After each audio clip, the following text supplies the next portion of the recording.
તરફ સફેદ સંકટ અનેક દેશોમાં છે અને આ ગ્લોબલ વોર્મિંગની વચ્ચે વધુ એક આગાહી, વધુ એક આ આફત જે છે તે ગુજરાતના માથે તોળાઈ રહી છે। ઠંડી જામે કે ન જામે, પરંતુ આગામી 2 દિવસમાં કમોસમી વરસાદ અને આગાહીકાર અંબાલાલ પટેલની આ સૌથી નવી આગાહી। અંબાલાલ પટેલનું માનવું છે કે આગામી 2 દિવસ અને રાજ્યના અનેક જિલ્લામાં વરસાદ થશે અને જાન્યુઆરીમાં ઠંડી પણ કહેર મચાવશે। હાલ ઉત્તર ભારતમાં ઠંડીનો કહેર જોવા મળી રહ્યો છે અને ધુમ્મસના આ કારણે સ્થિતિ ખૂબ જ ખરાબ થઈ ગઈ છે।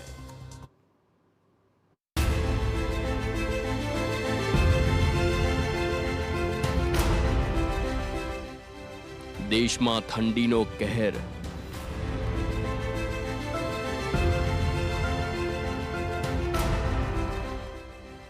ધુમ્મસના પ્રહારથી હાહાકાર।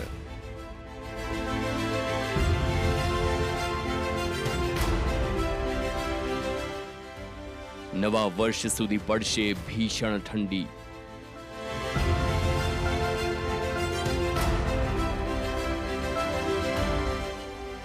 ગુજરાતમાં શું છે આગાહી?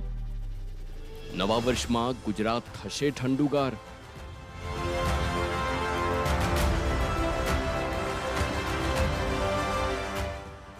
વર્ષ 2026ના આગમનના થનગનાટ વચ્ચે દેશમાં ઠંડીએ કહેર મચાવવાની શરૂઆત કરી છે।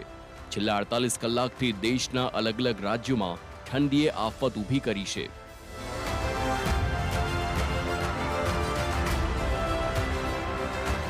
ભારતીય હવામાન વિભાગે કોલ્ડ વેવની દિવસની ચેતવણી જાહેર કરી છે। આ સાથે જ ગાઢ ધુમ્મસનો પણ માર રહેશે। હિમાચલ પ્રદેશ, પંજાબ, હરિયાણા, ચંદીગઢ અને ઉત્તર પ્રદેશમાં 1 જાન્યુઆરી સુધી ગાઢ ધુમ્મસ રહેવાના ધારણા છે। હવામાન વિભાગ અનુસાર ઉત્તર પ્રદેશ, ઉત્તરાખંડ અને બિહારના કેટલાક વિસ્તારમાં હાડ થીજવતી ઠંડી રહેશે।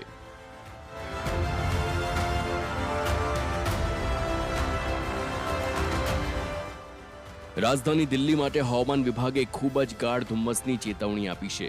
દિલ્હીના ઘણા વિસ્તારોમાં આગામી કેટલાક કલાકો દરમિયાન વિઝિબિલિટી ખૂબ જ ઓછી રહેવાની શક્યતા છે, જેના કારણે વાહન વ્યવહાર પર અસર પડી શકે છે। ધુમ્મસના કારણે સેન્ટ્રલ દિલ્હી, નવી દિલ્હી, પૂર્વ દિલ્હી, ઉત્તર દિલ્હી, ઉત્તર પૂર્વ અને ઉત્તર પશ્ચિમ દિલ્હી તેમજ દક્ષિણ, દક્ષિણ પૂર્વ અને દક્ષિણ પશ્ચિમ દિલ્હીના વિસ્તારો અસરગ્રસ્ત રહેશે। हिमाचल प्रदेश में भारे धुम्मसना कारणे लोकोनी मुश्किली वधी गई है।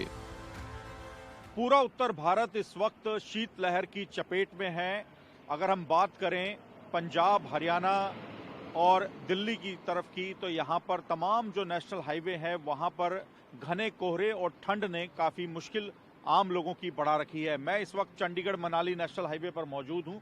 मेरे पीछे ये पंजाब के रोपड़ का टोल प्लाजा है, लेकिन जो इस वक्त कोहरे की चादर में सिमटा हुआ दिखाई दे रहा है। आप देखिए विजिबिलिटी कितनी कम है कि जो टोल प्लाजा है वो भी दिखाई नहीं दे रहा है। विजिबिलिटी घटकर 30 मीटर से 50 मीटर तक रह गई है और ऐसे में वाहनों को चलने में काफ़ी दिक्कत का सामना करना पड़ रहा है। अगर हम हिमाचल प्रदेश की बात करें तो हिमाचल प्रदेश में भी वेस्टर्न डिस्टर्बेंस की वजह से बर्फबारी की आशंका जताई गई है।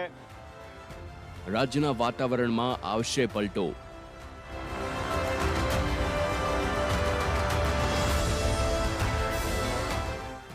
શું કેટલાક વિસ્તારમાં પડી શકે છે માવઠું?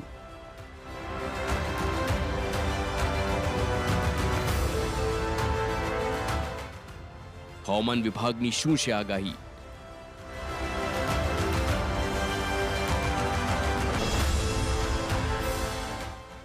રાજ્યમાં હાલ જોઈએ તેવી ઠંડી પડી રહી નથી। જો કે હવામાન વિભાગની આગાહી છે કે આગામી 24 કલાકમાં જ રાજ્યના વાતાવરણમાં પલટો આવશે। કચ્છથી લઈ સૌરાષ્ટ્ર અને ઉત્તર ગુજરાત સુધી વાતાવરણમાં પલટો આવશે। વાદળછાયું વાતાવરણ જોવા મળી શકે છે। આ જ સમયે ઉત્તર ભારતના પહાડી રાજ્યોમાં હિમવર્ષા થઈ શકે છે, જ્યારે કેટલાક રાજ્યોમાં વરસાદની પણ શક્યતાઓ છે। હવામાન વિભાગનું માનવું છે કે 30 થી લઈને 1 જાન્યુઆરી સુધી અનેક રાજ્યોમાં વરસાદ અને હિમવર્ષાની શક્યતાઓ છે। આ દરમિયાન ગુજરાતમાં વાદળછાયું વાતાવરણ જોવા મળશે, જ્યારે કેટલાક સ્થળો પર સામાન્ય વરસાદ પણ વરસી શકે છે। જો કે હવામાન વિભાગે હાલ ગુજરાતમાં વરસાદને લઈને કોઈ આગાહી કરી નથી।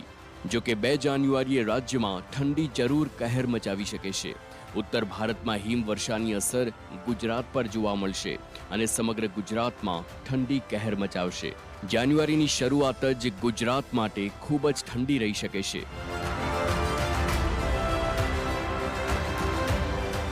આગાહીકાર અંબાલાલ પટેલે મોસમનો મિજાજ બદલાશે તેવી આગાહી કરી છે.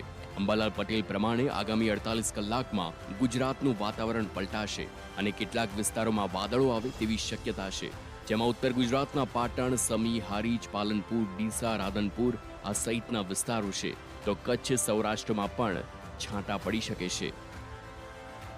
કચ્છના ભાગોમાં વધુ હવામાન પલટાશે અને સૌરાષ્ટ્રના કેટલાક ભાગોમાં હવામાન પલટાઈ શકે છે. વાદળો તો મહદભાગે ગુજરાતના મહદ ભાગોમાં આવવાની શક્યતા રહેશે. આ વાતાવરણ પાકને અસર કરી શકે છે. જો વરસાદ થશે તો જીરું અને શાકભાજીના પાકોને નુકસાન થવાની શક્યતા પણ વ્યક્ત કરવામાં આવી છે.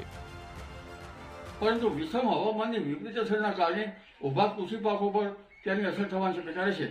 આથી શાકભાજીના પાકો અને જીરા જેવા પાકોમાં ખેડૂત ભાઈઓએ પાક સંરક્ષણના પગલાં લેવા રહે. ઠંડી જામવાની પણ 31 તારીખથી આગાહી હતી. હવે માવઠું પણ થશે તો નવું વર્ષ મિશ્ર ઋતુ સાથે શરૂ થાય તો નવાઈ નહીં. Bureau report, TV9.